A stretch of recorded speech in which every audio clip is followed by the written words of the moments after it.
Oke, alhamdulillah terakhir dengan mereka sahabat-sahabat yang beliau dulu adalah di Kementerian Agama di bagian haji. Di bagian haji.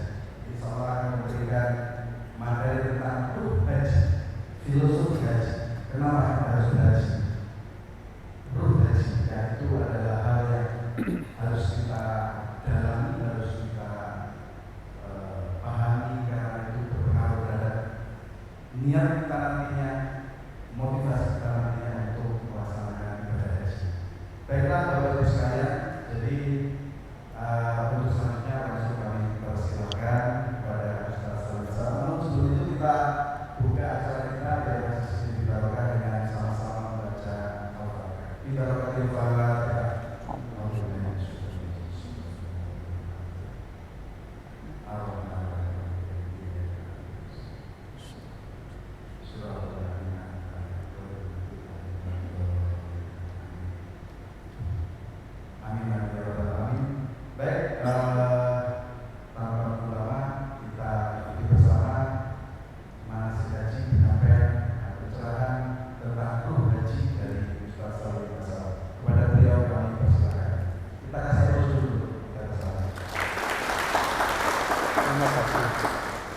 Masya Allah. Assalamualaikum warahmatullahi wabarakatuh. Alhamdulillah alladzi faradhal hajja wal umrata lillah. Faman faradha fihinna al hajja fala rafatha wala fusuqa wala jidala fil hajj. Allahumma fasalli wa sallim wa barik ala habibika wa rasulika wa habibuka Muhammadin sallallahu alaihi wa ala alihi wa sallama tasliman katsira. Amma ba'd. Bapak Haji Agung Wijaksono yang saya hormati beserta ibu dan seluruh keluarga besarnya, teman saya Bapak mana nih yang ganteng ini, Masya Allah. Hadirin hadirat yang hadir, mudah-mudahan Allah memberikan berkah di sore hari ini. Sebelum saya masuk materi, saya kepingin bertanya ya, kalau kita ditakdirkan nanti haji ya, selain kita menunaikan ibadah rukun Islam yang 5, untuk apa kita berhaji? Siapa yang bisa jawab? Tak dongakno masuk surga tanpa hisab dan azab. Selain menunaikan rukun Islam yang ke-5, untuk apa kita haji?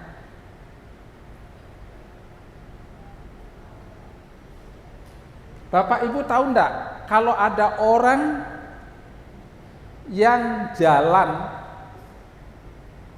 ke timur, ke barat, ke timur, ke barat, pakaiannya compang-camping, ngomong sendiri, ketawa-ketawa sendiri, itu orang apa? Dari mana Bapak Ibu tahu kalau itu orang gila?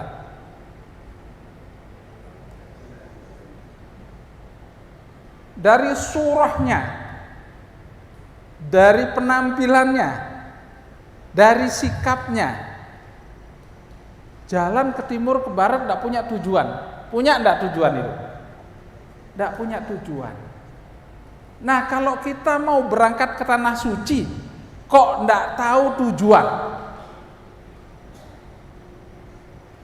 Tapi saya tidak bermaksud untuk mengatakan sama dengan orang yang tadi. Ya. Cik nemene kok tidak tahu tujuan untuk berangkat menunaikan ibadah haji. Siapa yang bisa? Coba. Masih salah tak anggap benar.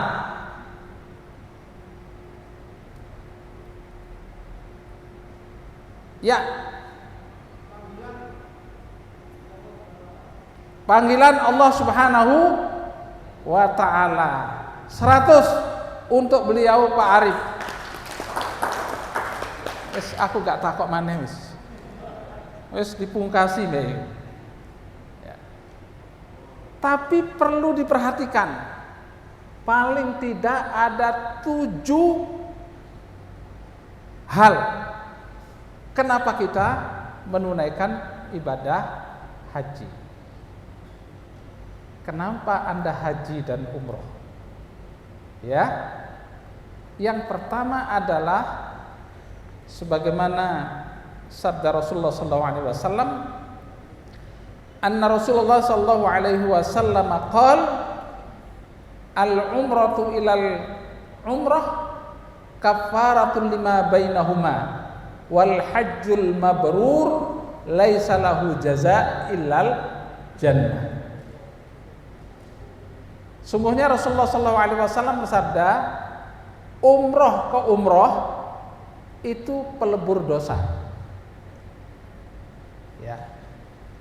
Haji yang mabrur itu tidak ada balasan yang paling layak melainkan surga. Jadi kita ke sana itu untuk apa? Untuk mencari surga. Paham? Ini yang pertama. Yang kedua, ya Rasulullah, hal 'alan nisa jihadun? Wahai Rasulullah, adakah jihad bagi seorang wanita? Qala, Rasulullah menjawab, na'am, ada. Ya. Jihadun la qitala fihi, yaitu jihad yang di dalamnya tidak ada perang. Apa itu? Al-hajju wal umrah, haji dan umrah. Sudah pernah dengar ini? Hadis ini sudah pernah dengar? Yang jujur loh ya, poso gak oleh bojo. Sudah pernah dengar? Belum? Nah ini sudah saya sampaikan kok. Ya. Jadi jihadnya seorang wanita tanpa harus perang, tanpa ada pembunuhan, tanpa ada pertumpahan darah, yaitu haji dan umroh. Itu yang kedua. Yang ketiga, tabi'u bainal haji wal umrah, sertakanlah haji dan umroh. Nanti kalau bapak ibu ditakdirkan berangkat tahun ini, maka bapak ibu akan menyertakan haji dan umroh. Namanya haji tamattu. Jadi melaksanakan umroh dulu kemudian haji. Nah Rasulullah mengatakan, sertakanlah antara haji dan umroh. Fa innahuma, maka sesungguhnya keduanya itu yang fianil faqra, menghilangkan kemiskinan. Ya. Menghilangkan kemiskinan. Wadz-dzunub, dan menghilangkan dosa. Mereka yang menunaikan ibadah haji, menunaikan ibadah umroh, itu pelebur dosa. Kama yanfiyal kirun,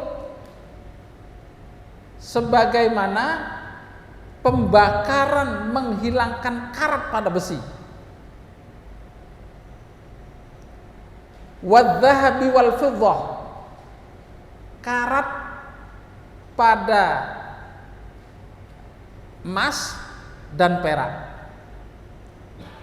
Jadi umroh dan haji itu akan membersihkan karat-karat yang pokoknya yang karatan itu, seperti membersihkan karat pada besi,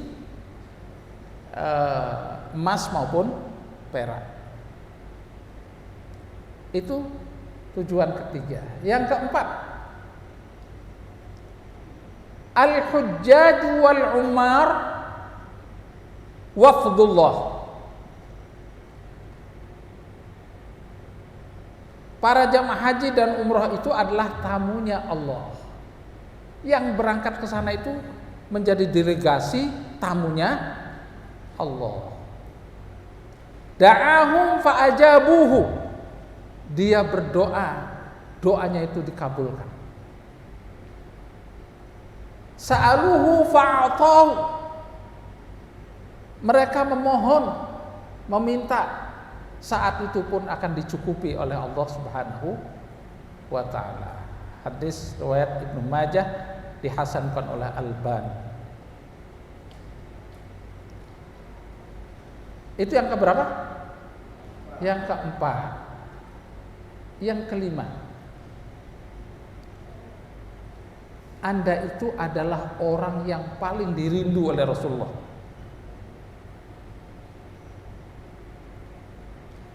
Wadidtu anni laqitu ikhwani, kata Rasulullah. Aku rindu ingin sekali bertemu dengan saudaraku.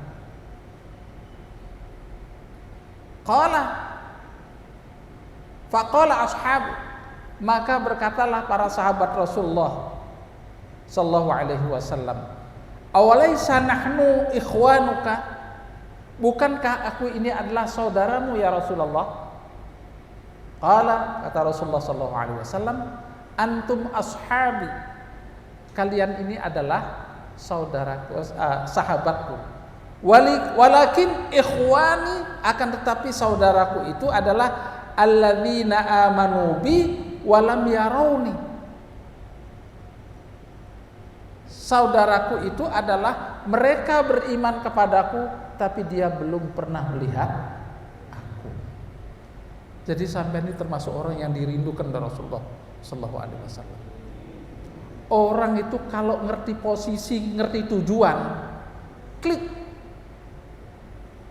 Tapi kalau berangkat itu hanya sekedar berangkat. Nanti saya terangkan, ada beberapa tipe orang berangkat haji maupun umroh. Ngeri itu lihat. Ya. Tapi jenengan orang-orang yang dirindu oleh Rasulullah SAW. Sampai dirindu bupati aja, masya Allah, aku dirindu, kangen nih be bupati. Wis gak karu-karuan. Tapi ini Rasulullah SAW manusia yang paling sempurna. Yang keenam, supaya sampai nanti tahu, al-anbiya ahya'un fi kuburihim.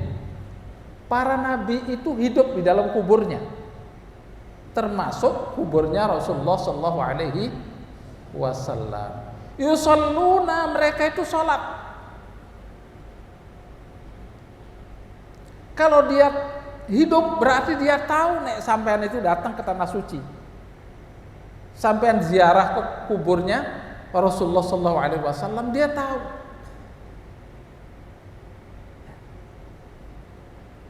Yang ketujuh, innallaha tabaraka wa ta'ala a'tahu malakan. Allah tabaraka wa ta'ala itu memberikan seorang malak. Kalau malaikat itu banyak malak dalam bahasa Arab. Tapi kalau malak itu bentuk mufrad, tunggal. Satu orang malaikat. Minal malaikatis sama al-khallaiq wa huwa qaimun ala qabri. Jadi salah seorang daripada malaikat-malaikat ini, mereka berdiri mengawal di atas kubur Rasulullah SAW. Idza ana mittu falaisa ahadun min ummati yusalli alayya salatan illa sammahu bi asma'ihi wa asma'abihi. Ketika ada orang berselawat kepada Kanjeng Nabi, maka malaikat itu menyampaikan kepada Rasulullah bahwa si fulan bin fulan itu telah berselawat denganmu ya Rasulullah.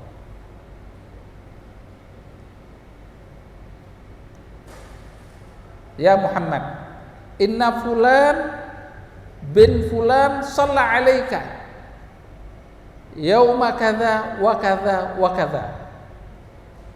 Qala wa takammalu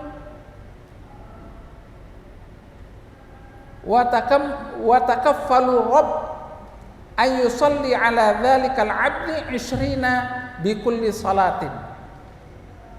Maka selawat yang disampaikan oleh seseorang itu dibalas oleh Allah Rabbul Alamin dengan 20 kali selawat untuk orang yang membaca selawat. Nah ini biar tahu kalau kita ini sedang datang ke sana itu dengan beberapa tujuan. Jadi kalau orang akan berangkat tidak tahu tujuannya, nanti mesti melenceng. Saya ini puasa, ya, demi Allah. Saya jangankan berpikir untuk berangkat haji. Rumah saja saya dulu tidak punya. Rumah saja dipinjemin sama orang. Tapi saat itu saya berangkat haji karena kebaikan seseorang. Semoga orang yang berbuat baik kepada saya itu Allah juga akan memberikan kebaikan yang berlipat ganda. Ya. Tapi Bapak Ibu dan saudara sekalian, saya belajar akan berangkat sana itu. Di pondok saya sudah belajar haji, gak paham-paham. Waktu saya di kampus jadi mahasiswa, saya juga belajar, gak paham-paham tentang manasik haji itu. Akhirnya saya belajar sama Ketua Majelis Ulama Kabupaten Jombang, juga tidak paham-paham. Saya kumpulkan buku-buku, kitab-kitab itu. Saya satu persatu saya teliti. Oh, tibanya begini. Akhirnya saya menulis buku tentang haji. Diterbitkan oleh Jawa Pos dulu itu. Setelah saya tahu ilmunya, lalu saya amalkan. Subhanallah Bapak Ibu sekalian, wallahi tidak ada satupun doa, hampir ya, tidak ada satupun doa yang tidak dikabulkan. Semua doa saya itu terasa terjawab, kecuali satu yang belum terjawab sampai sekarang. Tapi ini rahasia. Ya. Saya dilirik sama Pak Fanani, jangan-jangan nikah lagi. Ya. Insya Allah jauh itu Pak. Ya. Umur jelang 60 itu wis bedo, mek sing 40-an, ya.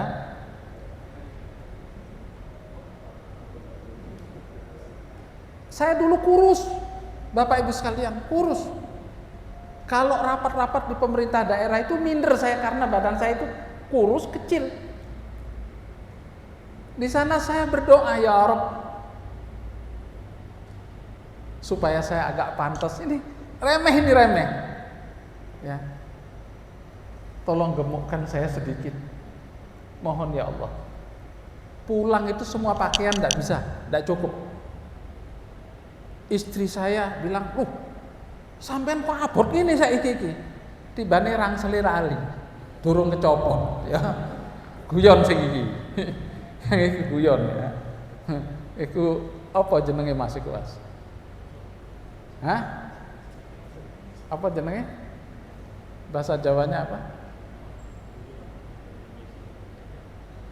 Iya. Pokoknya suwe gak ketemu sekali itu wis geragas, ya. Ya Allah, ya Rabb. Saya berangkat tahun 2001. Saya diundang oleh seorang syekh di Mekah itu. Saya kan lumayan bisa bahasa Arab sedikit-sedikit, ya. Tapi saya masih di bawahnya Pak Fanani. Ya. Nah, Saya diundang makan dengan orang-orang Badui di dekat Tan'im. Dia punya kebun kurma, di sana makan malam. Nama desanya Nawariyah, saya masih ingat itu. Diajak makan. Kok bisa Anda datang ke sini dan lain sebagainya. Saya cerita. Saya tidak menambah, tidak mengurangi. Setelah itu saya diundang lagi. Seneng rupanya sama saya. Terakhir saya mau pamit, saya pulang. Lalu dia mengatakan begini, wahai Akhi Salim, katanya, kapan Anda mau ke sini lagi?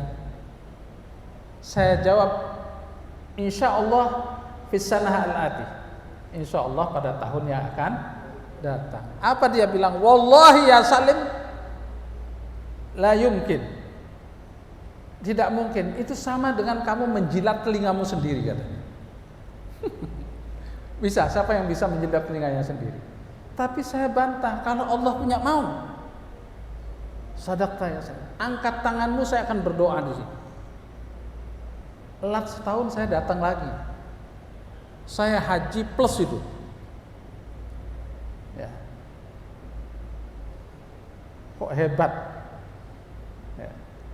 Itu pun saya ngontrak dulu itu ya. Ngontraknya itu karena tidak ada uang, tambahannya 250, akhirnya mencari yang 1 juta.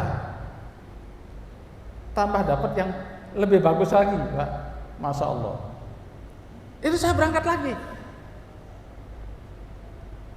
Berangkat lagi, saya ketemu dia. Beliau itu usianya sudah 92 tahun.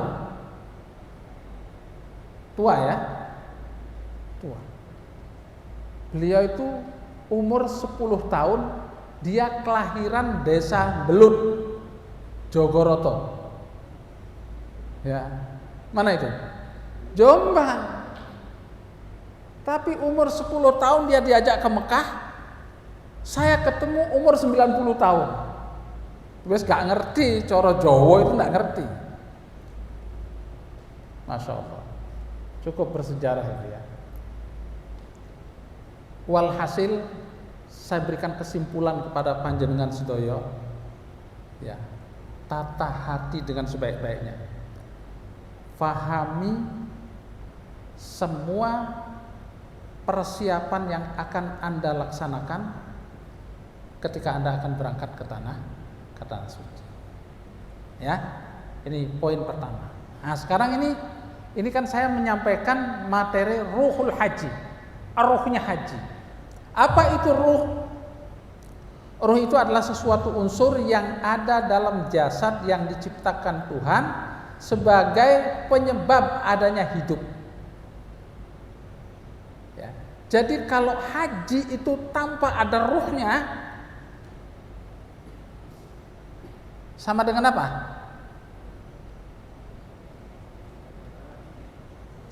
Saya kepingin tanya. Iki koncoku iki. Sopo jenenge bintang sinetron yang terakhir ini? Sing wedok ta kok lanang. Siapa kira-kira? Siapa sing ngeru? Ngaco enggak bakal disalahno kok. Ayu Ting Ting. Terlalu kenceng itu, ya. Sing lembut-lembut gitu loh. Sing wedok biasanya tahu ini. Ayo Mbak. Mbak siapa kira-kira Mbak? Sing cantik itu loh.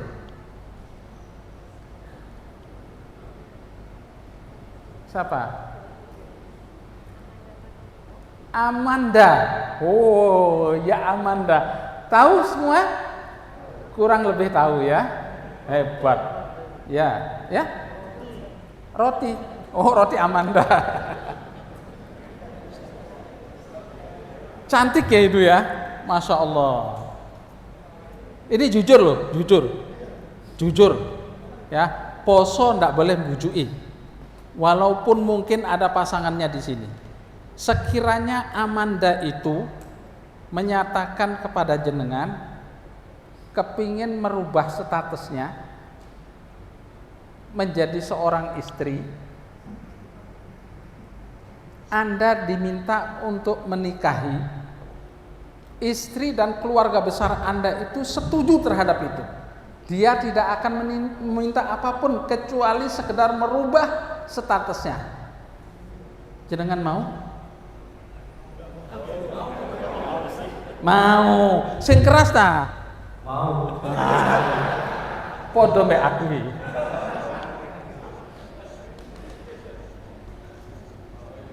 Sekiranya Amanda itu meninggal dunia, koncoku barang. Sampai dikasih mau jenazahnya. Kenapa? Mati. Kenapa kok mati? Karena tidak ada ruhnya. Bukan perkara Amanda di sini, tapi tidak ada ruhnya. Manusia tidak ada ruhnya, itu statusnya pun sudah berubah. Tidak lagi namanya si A si B, tapi jenazah. Ya kan? Hilang kebesaran yang dia miliki pada saat itu. Ibadah itu juga begitu. Kalau sholat tidak ada ruhnya,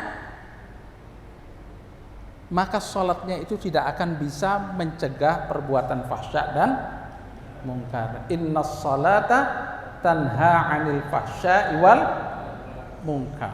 Begitu juga haji maupun umrah. Kalau tidak ada ruhnya, ya sekedar lewat itu saja. Melihat Ka'bah segi 4 ya wis diputar-putar, tapi tidak connect sama hatinya. Kenapa? Karena tidak ada ruhnya tadi.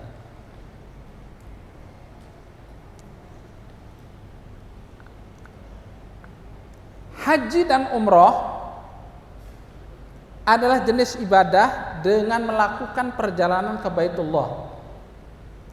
Kedua ibadah ini juga sama-sama diperuntukkan bagi orang-orang yang mampu. Insya Allah mudah-mudahan sampean termasuk orang yang mampu. Tidak harus punya uang. Ya, seperti tadi saya ceritakan itu, doa saya ketika pertama ke Tanah Suci, saya berdoa, ya Allah, setiap kali saya datang ke sana, saya mesti berdoa, ya Allah, jangan Engkau pertemukan aku di tempat yang mulia ini, ya Allah, untuk yang terakhir kalinya. Berikan kami bertemu dengan Engkau di tempat yang mulia ini untuk tahun depan, untuk waktu-waktu yang akan datang. Terjawab, masih ndak duwe fulus. Tahu fulus? Hah? Barang kasar dari halus. Ya. Nanti kalau istrinya kok mencucu kasih fulus, biar halus nanti ya.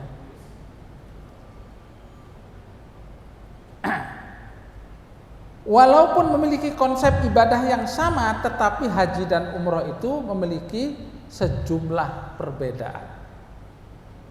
Ya. Haji adalah ibadah tahunan, ya, hanya setahun sekali. Tidak bisa dalam haji itu 2 kali dilaksanakan, 3 kali, 4 kali, tidak bisa. Hanya sekali untuk setiap manusia yang akan berangkat ke sana. Ya. Yang dilakukan dengan mengunjungi atau berziarah ke Baitullah atas niat beribadah kepada Allah pada waktu yang telah ditentukan, yaitu bulan Syawal, Dzulqa'dah, Dzulhijjah. Selain itu tidak bisa dilaksanakan. Hukumnya wajib, ya, 1 kali seumur. Kalau sudah 2 kali menjadi sunnah. Sementara itu umrah adalah berkunjung ke Baitullah dengan niat beribadah kepada Allah Subhanahu wa taala dengan waktu tak ditentukan kapanpun berangkat bisa. Hukumnya adalah sunnah. Kapanpun berangkat, apalagi kalau Ramadan ini. Ramadan itu ta'dilul hajj, kata Rasulullah. Bahwa umrah di bulan Ramadan itu sebanding pahalanya dengan haji.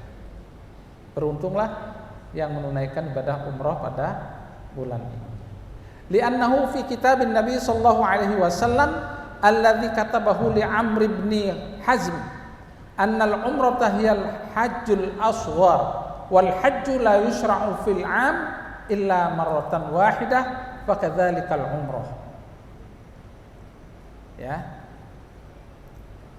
Berdasarkan surat Nabi sallallahu alaihi wasallam yang ditulis kepada Amr bin Hazm, sesungguhnya umrah itu ialah haji kecil, sedang haji tidak disyariatkan kecuali dalam setahun sekali. Demikian juga umroh. Jadi umroh itu ya setahun sekali. Haji juga setahun sekali. Tapi kalau umroh kan bisa dikerjakan kapan saja. Bapak, Ibu dan saudara sekalian, terkait haji dan umroh, semuanya itu adalah tergantung niat. Saya izin dulu sama Abah Fanani, kalau misalnya ini tidak tuntas, bisa dilanjutkan pertemuan kedua ya. Baik, perhatikan niat.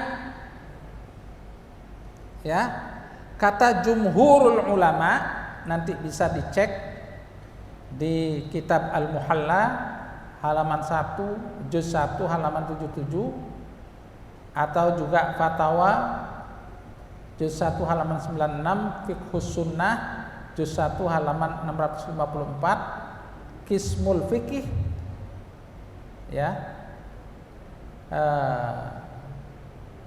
jilid ke-27 halaman 144. Nah, bahasa Arabnya begini, ini saya catat Indonesianya. Yang dikatakan an-niyah itu adalah qasdus syai' fil qalbi. Apa? Qasdus syai' fil qalb. Kerentek kening ati, itu namanya niat.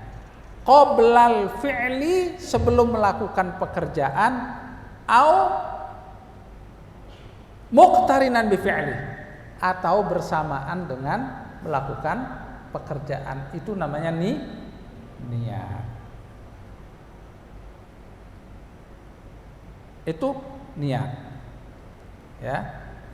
Jumhur itu sebagian besar ulama memiliki fatwa semacam itu. Yang dikatakan niat itu adalah qasdus syai' fil qalbi muqtarinan bi fi'lihi au qabla al fi'li.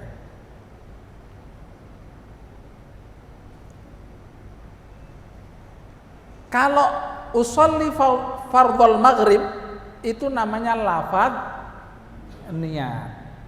Nawaitul wudu'a, nawaitul hajja, nawaitul i'tikaf, itu namanya lafaz niat. Tetapi esensi niat itu ada di dalam hati. Yang punya cucu siapa ya? Bu, punya cucu? Nah, yang masih SD ya? Sudah jam 8 itu isik dolen naik. Nah, Mbah Hudine moreng-moreng. Iki gak ngerti wis wae mlebu sekolah kok gak berangkat sekolah. Ya. Lah iya katanya mae ngomong. Gak niat sekolah hari itu. Ya ndak? Nah ini ngomong niat. Padahal dia belum pernah mengatakan bahwa saya tidak punya niat. Sing duwe pelem di depan rumah siapa? Atau pohon apalah? Jambu dah. Ada ya? Nah, misalnya pelem ini sudah ranum-ranum di depan rumah. Tiba-tiba ada orang lewat, pemuda asing ini melirik apa namanya, peleme iku. Si ibunya keluar, apa sih wong iki kok nyawang-nyawang rene ana apa? Kok nyawang-nyawang pelemku barang gitu ya. Balik lagi. Kok ngurus? Wong tak kunci gerbangnya kok. Ibu masak. Tiba-tiba tidak lama lagi di perempatan sana ada keramaian. Rupanya pemuda itu digebuki. Loh, kenapa digebuki? Rupanya dia itu mencuri buah-buah yang ada di sekitar, termasuk buah pelem punya sampean itu. Kira-kira ibu berpikirnya apa setelah itu? Melihat tadi itu dia pelirik-pelirik itu. Oh, berarti dia sejak tadi itu sudah punya niat untuk mencuri. Itulah namanya niat. Ya. Karena itu dilafadzkan monggo, tidak dilafadzkan itu pun sudah ada kerentek kening hati untuk melakukan satu amal. Imam Syafi'i mengatakan perlu ada lafadz niat. Untuk apa? Litakid, untuk memperkuat apa yang ada di dalam hati. Karek milih. Ya. Terus Kanjeng Nabi dawuh, innamal a'malu binniyat. Sak temene wae amalan itu tergantung niatnya. Amalan itu berhasil dan tidaknya tergantung niatnya. Amalan itu diterima apa tidak oleh Allah tergantung niatnya. Apa niatnya itu? Ya kerentek kening hati. Hajinya itu terkabulkan apa tidak, menjadi mabrur apa tidak, tergantung niat. Terus Kanjeng Nabi, ini saya tulis Indonesianya. Wa man kanat niyatuhu al-akhirah, sapane wong sing niatnya untuk kepentingan akhirat. Kok koyo kemoncolen ya? Niatnya kok kepentingan akhirat. Enggak. Karena akhirat itu yang paling tua di sini siapa? Bapak berapa Pak usianya Pak? Nun sewu. 60. Oh, masih muda. Ya, Bapak 55. Ibu. Mbah, pinten? Jenengan pinten?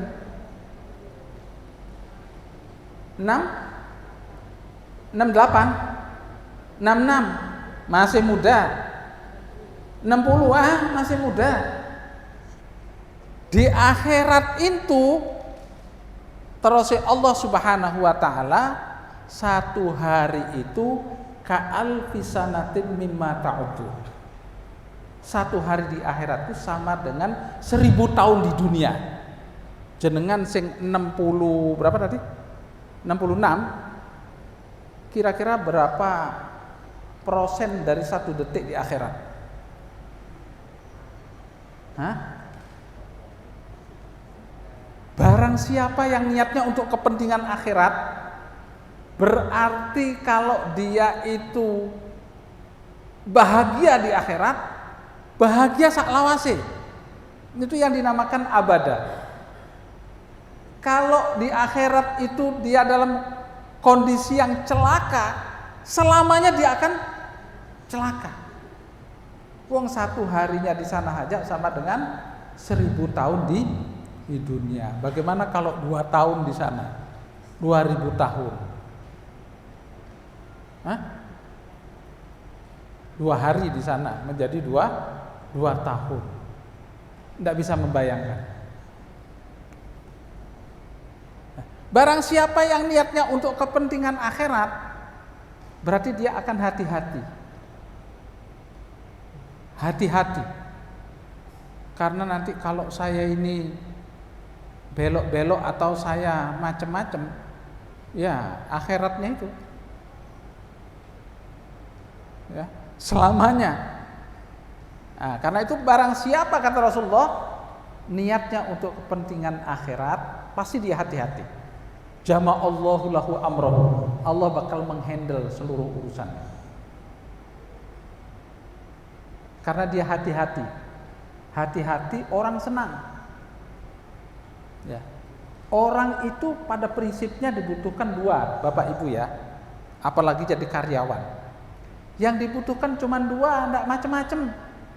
Inna khaira man istajartal qawiyul amin. Sesungguhnya pekerja yang baik itu adalah yang memiliki kemampuan dan kejujuran. Ya.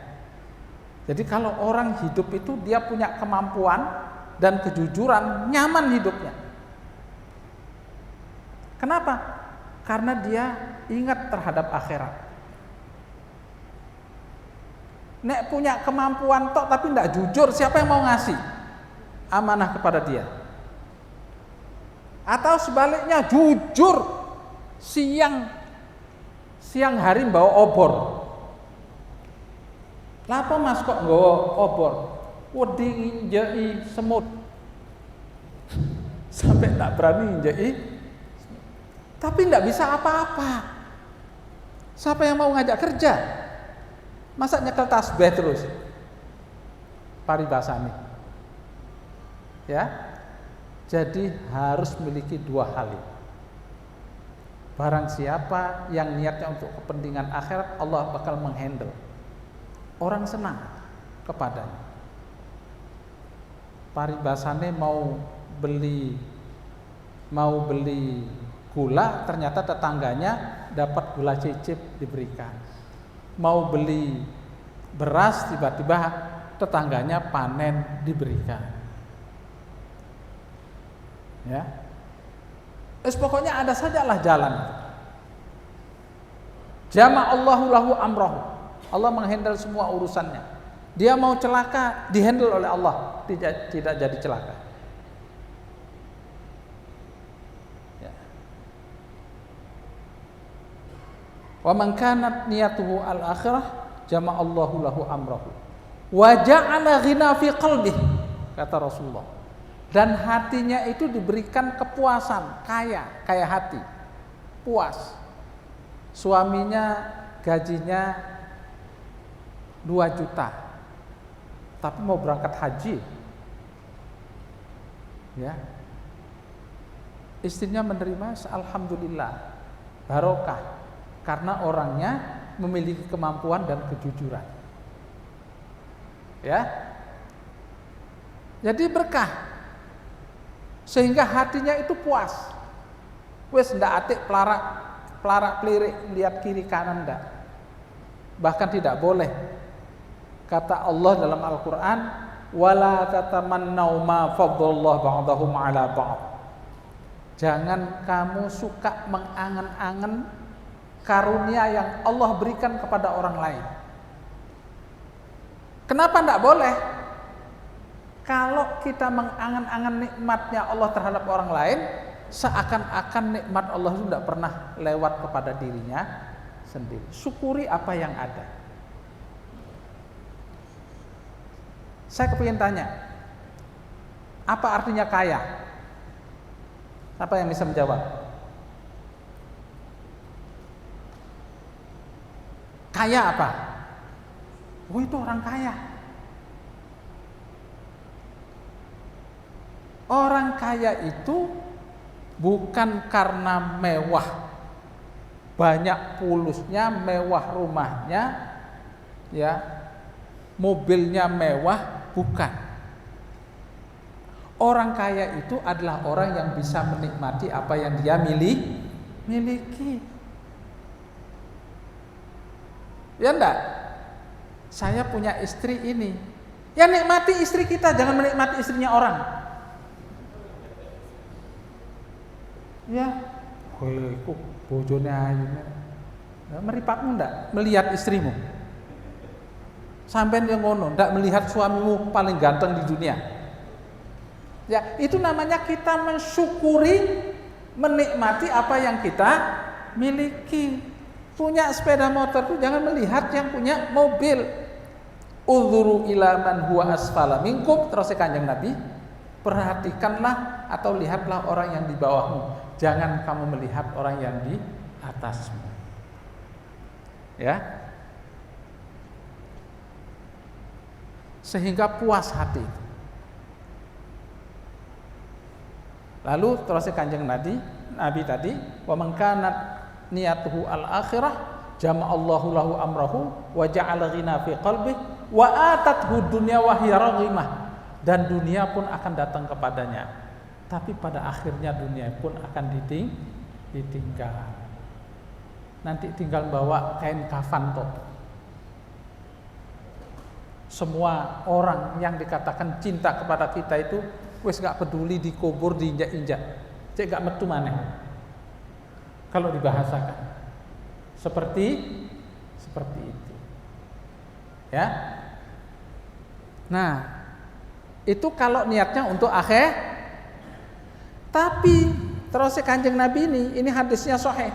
Wa man kanat niyatuhu ad-dunya, sapane wong sing niatnya untuk kepentingan dunia, mau mencari popularitas, mau mencari uahnya orang, mau mencari dunia, ya, motivasinya itu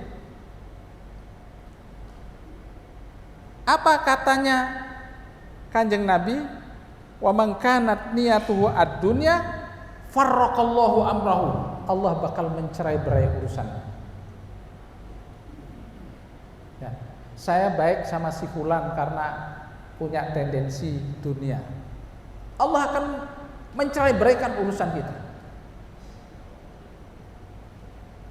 Ya. Kenapa orang kalau motivasinya dunia itu biasanya pokoknya aku berhasil. Persetan aturan, persetan rambu-rambu, yang penting aku bisa sampai di sana. Nggak ngerti nek rambune itu rambu lalu lintasnya merah, kemudian dia gate saja, kira-kira terjadi apa? Kecelakaan. Farraqallahu amrahu, Allah bakal mencerai-beraikan urusannya. Akibatnya apa? Kalau sudah urusannya dicerai-beraikan, wa ja'ala faqrahu baina ainaihi, terus Kanjeng Nabi, maka Allah akan menjadikan kedua matanya itu fakir, kurang tok. Ya Bu, nek nontoki duit meripate warnane apa? Nah, ijo iku biyen 20-an, saiki iki abang. Ini Mas Ani. Sing ketok pentol ae. Ya. Jadi Allah jadikan kedua matanya itu fakir, kurang saja. Bagaimana tidak kurang? Karena urusannya itu dicerai-beraikan oleh Allah. Berapapun dia punya uang, habis menguap, tidak ada barokahnya. Habis menutupi satu urusan, sudah datang lagi urusan yang lain, gak selesai-selesai. Walam ya'tihi minad dunya illa ma kutiba lahu, terus Kanjeng Nabi, dan tidak datang dunia kepadanya kecuali hanya sekedar saja, sekedar lewat, nampaknya triliunan. Kalau uangnya dari asal usul yang haram, itu akan mengakibatkan problem pada dirinya. Karena itu carilah rezeki yang halalan thayyiban, yaitu niat ya. Semua perintah Allah harus dikerjakan dengan niat ikhlas karena Allah, bukan karena yang lain. Dalam perintah haji secara khusus Allah memberikan tekanan spesifik dengan kata lillahi. Ya, dari sekian banyak ayat Al-Qur'an yang saya baca, khusus tentang haji ini ditekan haruslah karena Allah. Walillahi 'alan nasi hajjul baiti man istata'a ilaihi, dan hendaklah karena Allah, bukan karena yang lain, engkau menunaikan ibadah haji bagi mereka yang mampu. Ya. Apakah zakat tidak perlu lillahi ta'ala? Karena Allah. Ya perlu, sholat juga karena Allah, puasa karena Allah. Tapi khusus terkait masalah haji dan umrah ini, walillahi, hendaklah karena Allah, ditekankan secara spesifik. Wa atimmul hajja wal umrata lillah, di surat Al-Baqarah. dan sempurnakanlah haji dan umrahmu itu karena Allah, bukan karena yang lain. Kenapa? Karena peluang untuk umrah dan haji itu untuk tidak karena Allah sangat besar. Durung apa-apa wis syukuran, ya, dadak gak berangkat. Saya di bagian haji itu ya pusing, ya, pokoknya syukuran Pak, wis, ya apa nek, ya kalau orang karena Allah tenang-tenang saja. Memangnya gue pikirin kalau mau syukuran ya syukuran, ya mudah-mudahan Allah memudahkan urusan saya. Nek memang saya dipanggil oleh Allah, saya akan berangkat, kan nyaman. Tapi kalau kita karena selain Allah, iku gopo Pak, iso stroke. Iya wong wis syukuran nih, ya Allah. Kurang lebih masih 20 menitan. Ya. Jadi ya itu karena Allah itu Masya Allah. Ya. Bukan tidak boleh syukuran, selamatan monggo. Tapi hati-hati, kadang-kadang di hati itu aku mau berangkat. Oh. Itu. Allah doakan saya supaya saya bisa ikhlas, bisa berangkat gitu. Dan jenengan bisa menyusul gitu loh. Jadi enak. Jenengan nek mendoakan orang lain jangan bakhil. Sopo ae sampean doakan. Karena malaikat itu mengatakan bahwa Allah juga mengatakan bahwa ketika saya mendoakan si fulan, maka Allah akan mengatakan apa yang kamu doakan kepada si fulan itu kamu juga akan mendapat seperti itu. Coba bakhil-bakhil. Ya. Jadi belajar loma. Sing khusus-khusus tok sing didongakno, terus sing liyane gak. Ya. Baik. Terus kemudian ketika nanti kita berangkat, kita harus berbekal dengan bekal yang halal. Ada satu riwayat hadis mengatakan begini. Ini saya tulis terjemahannya. Barang siapa yang berangkat haji maupun umroh, karena nanti kita hajinya mesti haji tamattu, haji yang diawali dengan umroh dulu baru haji, namanya haji tamattu.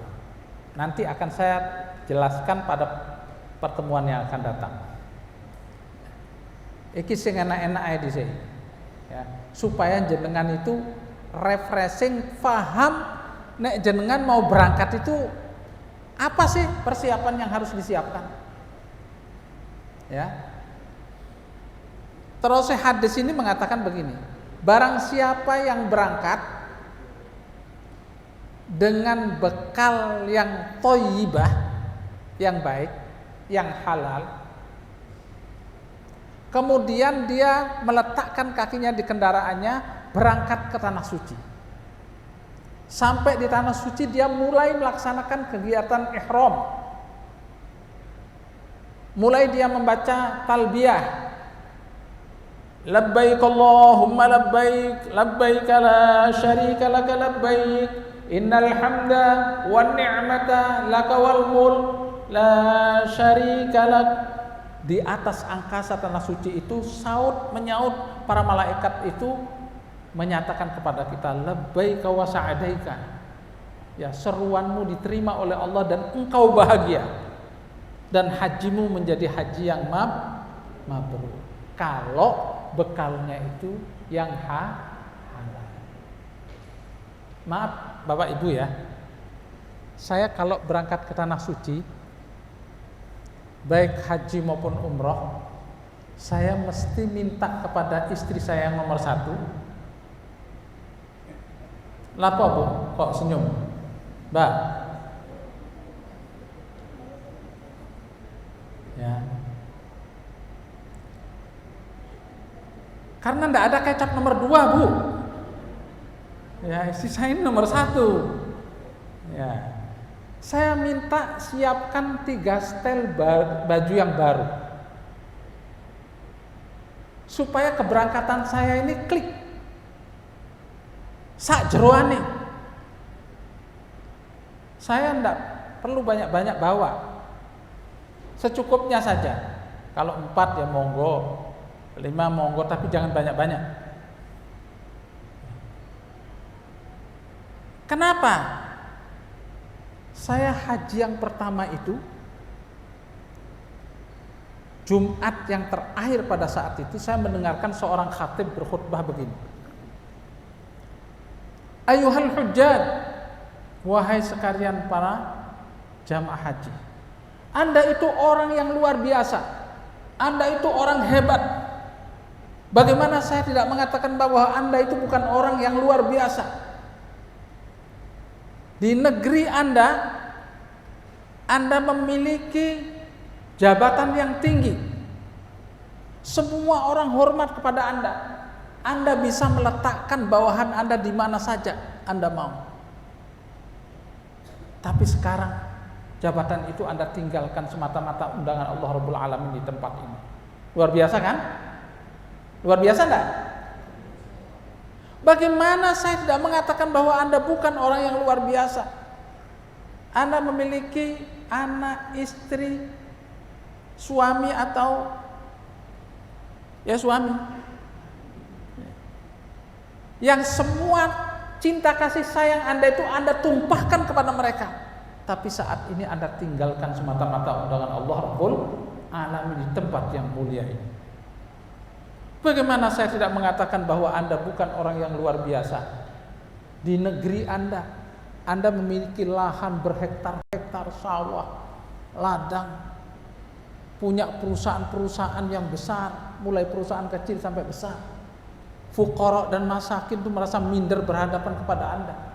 Tapi saat ini Anda tinggalkan semata-mata undangan Allah Rabbul Alamin di tempat yang mulia ini. Yang membuat saya tersinggung ini kalimat berikutnya. Betulkah bahwa Anda seperti itu? Atau malah sebaliknya, keberangkatan Anda ke sini ini masih tersangkut paut terhadap hak-hak orang lain, masih terkontaminasi dengan barang-barang yang haram dan syubhat. Bagaimana mungkin Anda mengucapkan labbaik Allah, padahal makananmu terdiri dari barang yang haram, pakaianmu berasal usul dari barang yang haram, dan proses perjalananmu itu terkontaminasi dari barang-barang haram dan syubhat. Fa anna yustajabulah. Bagaimana mungkin Allah akan mengijabahi doamu? Wallahi saat itu saya tersungkur, saya menangis. Saya periksa baju saya, jeroan saya ini dari mana. Waktu itu kan karena berangkat banyak orang yang membantu, ipar saya membantu, tak gawekno anu. Wes, masya Allah, saya bersyukur kepada Allah saat itu. Ya. Nah, jangan sampai keberangkatan kita ini terkontaminasi dari barang-barang yang tidak benar. Apa baju saya ini hasil dari korupsi? Tidak, insya Allah tidak ada. Tapi khawatir baju saya ini pernah saya pakai maksiat. Misalnya baju saya ini pernah saya pakai rasan-rasan. Ada enggak di sini yang rasan-rasan? Suka rasan-rasan? Itu saya perhatikan. Kenapa? Terus ya Allah Subhanahu wa taala, "Wa ma yasqutu min waraqatin illa ya'lamuha, wa la habbatin fi dhulumatil ardi wa la ratbin wa la yabisin illa fi kitabim mubin." Tidak ada satupun dedaunan yang ada di permukaan bumi ini rontok lepas dari kontrol Allah. Tidak ada satupun debu yang berterbangan dalam kondisi basah maupun kering, di tempat yang terang maupun di tempat yang gelap, illa fi kitabim mubin. Semuanya itu tercatat rapi bagi Allah Subhanahu wa ta'ala. Orang yang beriman itu takut, hati-hati. Dikasih kepercayaan orang itu hati-hati. Ya. Sesuatu yang yang menyimpang itu tidak akan memberikan kebahagiaan. Nah, kalau kita ini masih terkontaminasi dari barang yang haram dan syubhat, kita merasa berada di pangkuan Allah, tapi Allah tidak mau noleh kepada kita. Jangankan doa kita ini dikabulkan. Nauzubillah min dzalik. Nih, isi koper-koper ini kudu sing halal. Ya, ojo sampai ada barang-barang yang tidak jelas itu.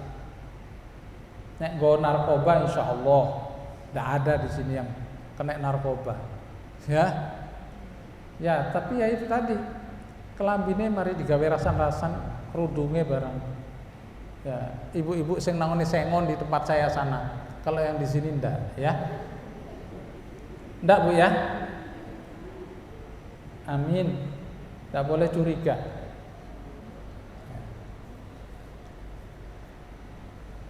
Makna haji ini persis seperti yang disampaikan oleh Mas Arif tadi. Haji itu adalah panggilan Allah, bukan panggilan makhluk. Allah itu beda dengan makhluk. Sebab itu siapapun yang menunaikan ibadah haji ini, ia harus mendapatkan izin darinya, dari Allah.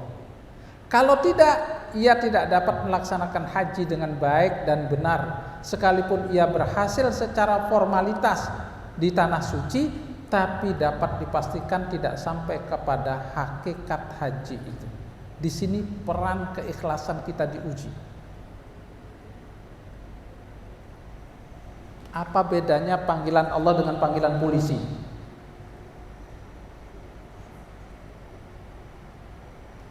Halo? Kalau panggilan Allah, kepingin segera saya bisa nek panggilan polisi, kalau bisa kita menghindar. Sojok mana iki pokok tekor ini mana ini, ya. Apalagi terus ono surate dipanggil, wah bisa morus-morus itu, ya. Ibadah haji adalah ibadah kemanusiaan. Karena itu di setiap Allah dan Rasulnya, ya, menyampaikan pesan-pesan haji, selalu objeknya itu adalah manusia, bukan identitasnya sebagai muslim atau mukmin. Dalam Al-Quran itu ada ini ayat-ayat yang saya kemukakan itu. Walillahi 'alan nasi hajjul baiti man istata'a ilaihi sabila. Ini kan ayatnya populer sekali, ya. Dan hendaklah karena Allah manusia itu menunaikan ibadah haji. Kok enggak orang mukmin atau orang muslim? Kenapa manusia? Ya. Ada lagi, misalnya di surat At-Taubah itu. Wa'adzim fin nasi bil hajji ya'tuka rijalan wa 'ala kulli dhamirin ya'tuna min kulli fajjin 'amiq. Informasikan haji ini. Kelak manusia akan datang dari seluruh penjuru dunia, walaupun mereka datang dalam kondisi yang berat. Terbukti itu. Kepada siapa? Manusia, bukan orang Islam. Padahal kita tahu bahwa haji itu adalah rukun Islam yang ke-5. Tapi Al-Quran mengatakan manusia. Wa adzanu minallahi wa rasulihi ilan nasil hajjil akbar. Informasikan kepada manusia bahwa sekarang ini adalah haji akbar. Itu di surat At-Taubah. Kok kepada manusia? Ya. Terus ketika Rasulullah khutbah di Arafah itu tidak mengatakan seperti imam Masjidil Haram, ayyuhal hujjaj, wahai para jamaah haji, tidak. Tapi Rasulullah mengatakan ayyuhan nas. Ya. Ayyuhan nas, inna dima'akum wa amwalakum, dan selanjutnya. Nas. Nanti Bapak Ibu ke sana itu akan ketemu berbagai macam manusia. Ono sing gede, Pak. Luwih gede mek sampean iki. Gede. Rambutnya keriting kecil-kecil, ya. Ada kulitnya hitam, ada kulitnya putih, ada kulitnya sawo mateng. kalau dicubit kira-kira ngerasa nolorot agak? Nah, dia juga manusia. Yang putih rambutnya pirang dicubit kira-kira sakit apa enggak? Karena dia manusia. Nah, karena itulah di dalam haji itu ada pakaian ihram. Nah ini, siapapun dia, apapun jabatannya, bagaimanapun status sosialnya, dia harus pakai itu.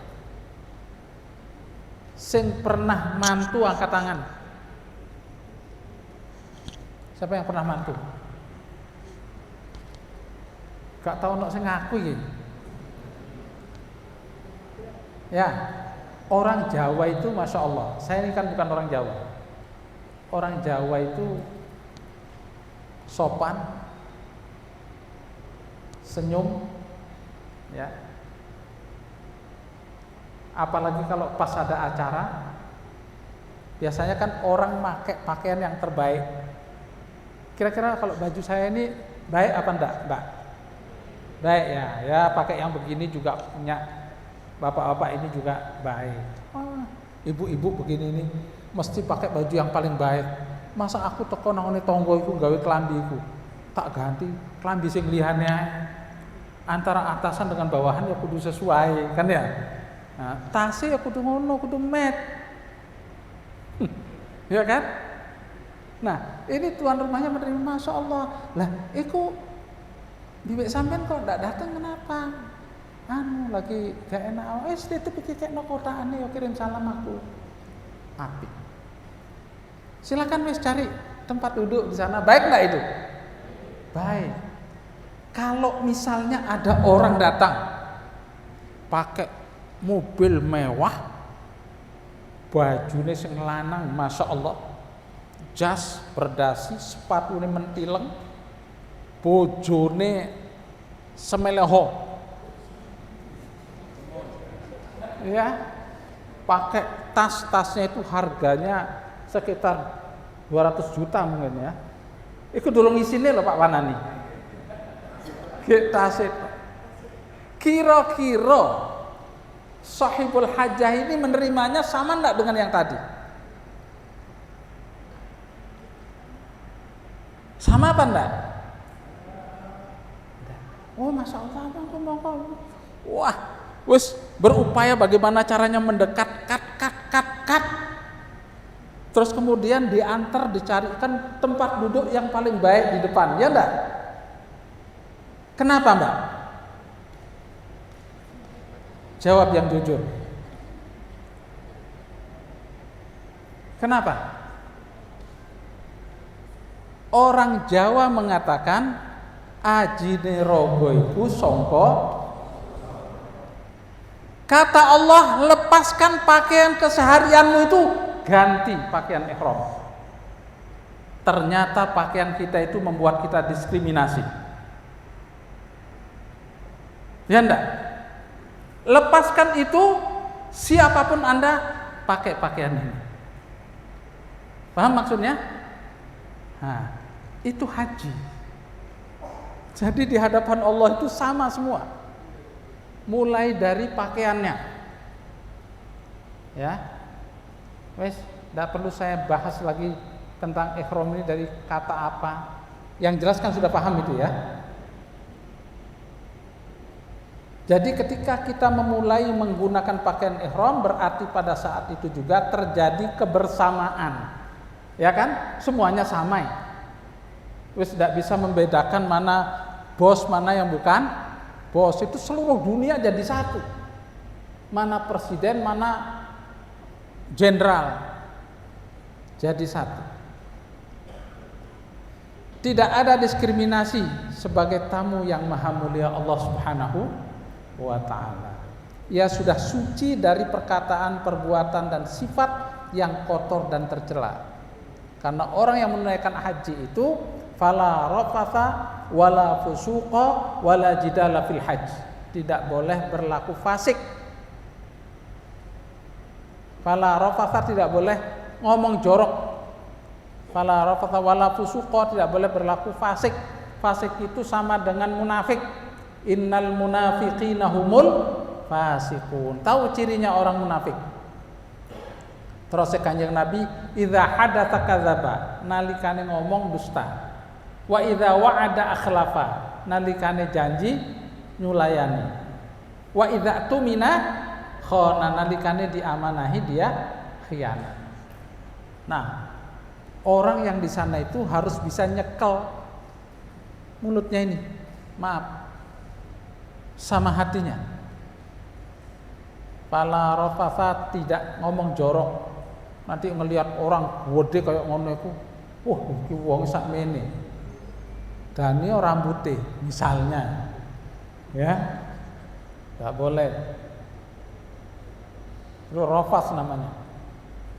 Wala fusuka wala jidala. Wah iki tambah ini, tidak boleh kele-kelan. Kok nek berangkat mbek koncone mbek bojone misalnya satu tempat begini, ya. Iku kele-kelan, kan mau dinteni kok nok ngisor ae. Padahal pakai pakaian ihram. Ya. Nah, begitu itu cepat istighfar. Ala jidala fil hajj. Pakaian yang kita pakai mengandung identitas, status sosial, kepribadian, diskriminasi. Bahkan pakaian adalah topeng. Sebenarnya pakaian itu adalah topeng. Lapo sih kok atik ngene kopiah itu lapo? Ini untuk menutupi botak saya ini. Nah, ini topeng ini. Ngene iki sawangane, ya. Nah, nek putih beda lagi. Ya. Pakaian adalah topeng menutup keaslian yang bersangkutan. Aslinya itu botak. Ya. Oleh Allah diperintahkan untuk melepaskan pakaian keseharian kita itu diganti dengan pakaian ihram untuk melepaskan segala yang berbau tidak sesungguhnya dan memanifestasikan kesucian seperti warnanya yang putih bersih, keaslian dan ketulusan. Ya, itu pakaian ihram. Tawaf. Nah, ini titik-titiknya ketika kita menunaikan ibadah haji. Nanti rangkaiannya pertemuan yang akan datang insyaallah. Tawaf. Kita tawaf di mana? Di Ka'bah. Kenapa kita tidak tawaf di ringin contong saja? Apa kok namanya Ka'bah? Ya. Ya. Tawaf ini adalah kegiatan spiritual para malaikat mengelilingi singgasana Allah atau Al-Arsyul Azim. Lalu kemudian Allah pantulkan berupa Ka'bah di bumi ini untuk manusia tawaf. Kalau malaikat itu tawaf di Al-Arsyul Azim, singgasananya Allah. Nah, kalau di bumi manusia ini tawafnya di Ka'bah.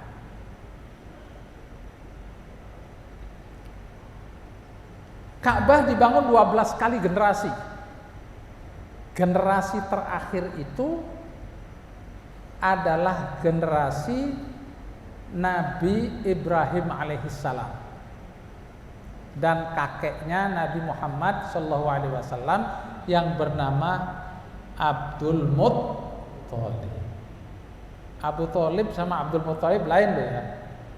Abdul Muttalib itu kakeknya, Abu Thalib itu pamannya. Ya, Abdul Muttalib. Ya. Karena itu Allah Subhanahu wa taala berfirman, "Inna awwala baitin udhi'a lin-nasi lalladzi bi Bakkah mubarakah." Tempat ibadah yang pertama kali Allah bangun di atas bumi itu adalah Ka'bah itu. Ya, Borobudur gak ono. Ya.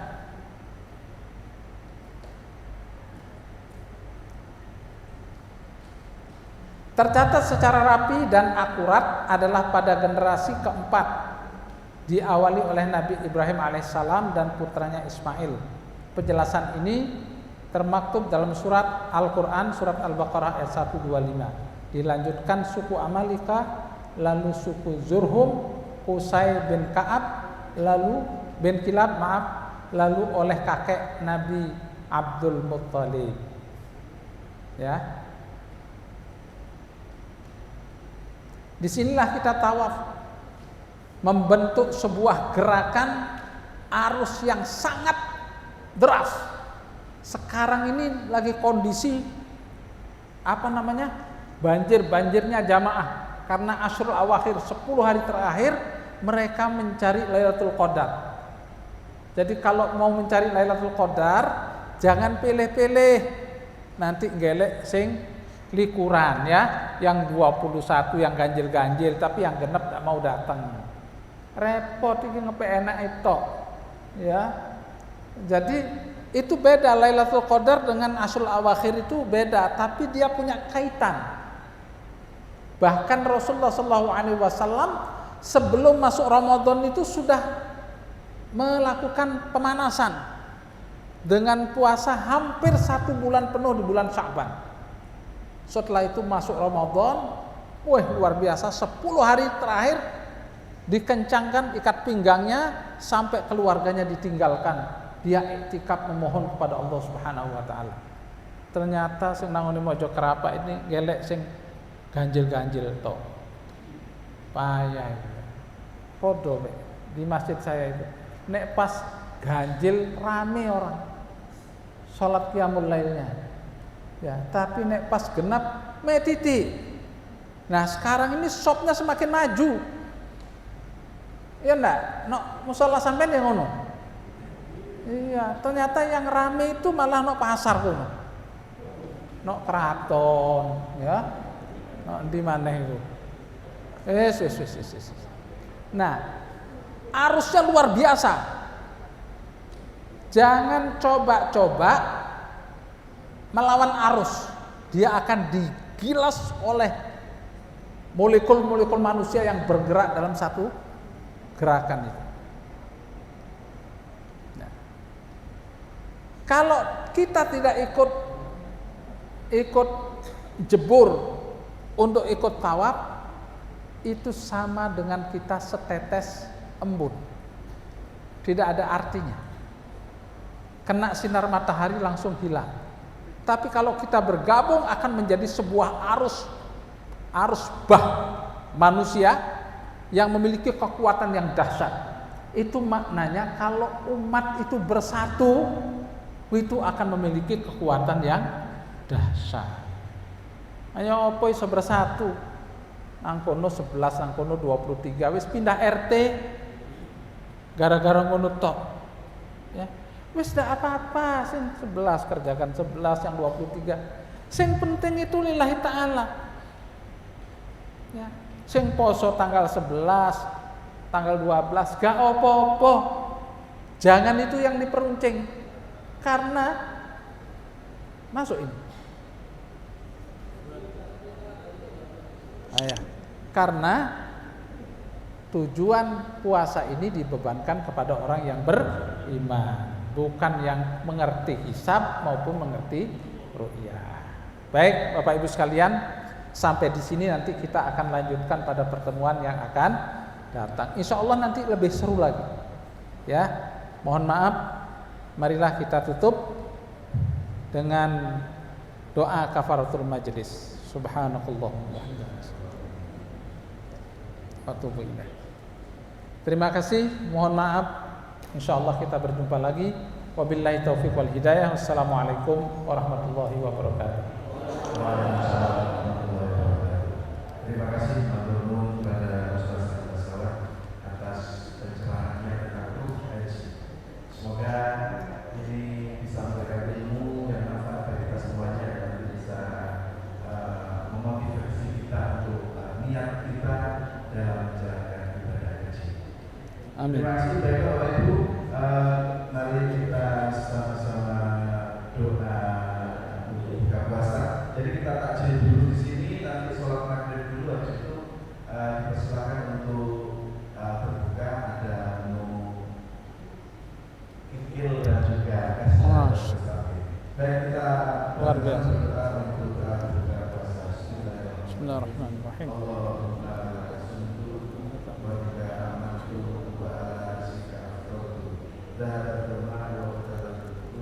Wa thabatal ajru insyaallah.